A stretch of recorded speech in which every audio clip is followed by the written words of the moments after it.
If you've been watching La Liga, then to some extent you have noticed that something is different. The entire league is under construction. Real Madrid recently completed the renovations of Santiago Bernabeu at a cost of 2 billion. Barcelona are currently trying to revamp the Camp Nou, but it goes way beyond that. Every single team in Spain's first division has a proper stadium. Majority of them have either renovated recently or are in the process of renovating. Big infrastructure upgrades are expensive. How then is it that the whole of Spain is able to afford renovations? For many fans around the world, the Premier League is considered to be the richest and most popular league in football. La Liga has always come second, and that is understandable considering that Spanish is not as widespread as English. But it was not always this way. The Spanish First Division has always played host to football superstars. Ronaldo Nazario, Beckham, Ronaldinho. These were names that built La Liga. The league was essentially built around the war between Madrid's Galacticos and Barcelona's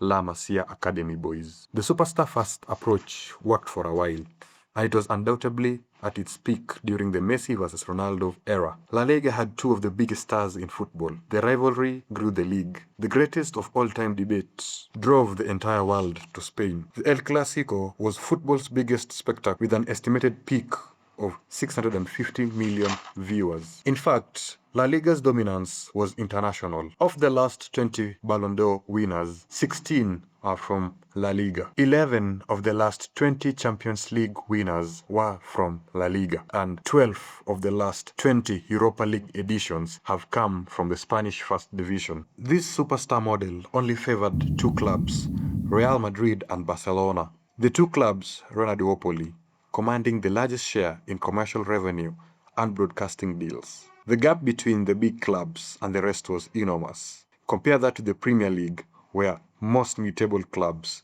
could sign the best players from Spain. La Liga was an export-only league. This financial advantage meant that Madrid and Barcelona always had the best Spanish players on their team. During the peak of this era, La Liga was on paper very rich and profitable, but the money and influence concentrated mostly in Madrid and Barcelona. The superstar era ended after the surprise departure of Ronaldo to Juventus in 2018. In just one announcement, La Liga had lost its defining factor. Messi no longer had a nemesis. The influence of Ronaldo was seen clearly after Juventus saw massive growth in its social media presence and commercial revenue. Ronaldo's departure had not only strengthened the Italian league, but it had also weakened La Liga. Following the departure of the two superstars, the league went through a transitional period. For the first time in 2 decades, they had no superstars to market them. International fans were no longer invested in the league. It was kind of predictable. Either Madrid or Barcelona was going to win, and the rest will fight for the scraps. For a moment, La Liga seemed to resign into this phase of mediocrity. Something had to change, especially after the devastating impact of the pandemic.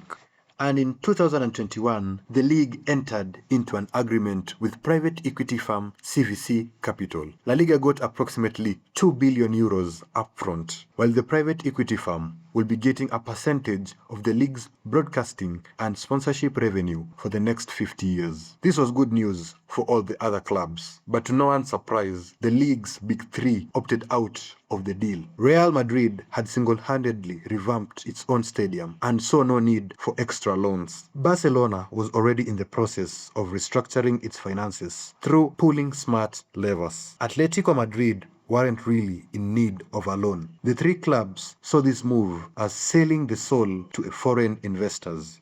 With 2 billion, one would expect superstar transfers, but clubs were not allowed to spend the money freely. The condition came in the form of a 70-15-15 rule, meaning that 70% had to be invested in infrastructure, 15% was allocated for debt servicing, and the remaining 15% could be invested in the squad in terms of transfers and increased wage bills. This deal essentially shaped what we now know as the new La Liga. The Spanish league is no longer dependent on superstars for marketing and commercial appeal. It is the entire commodity. This change in strategy was not sudden. It was subtle.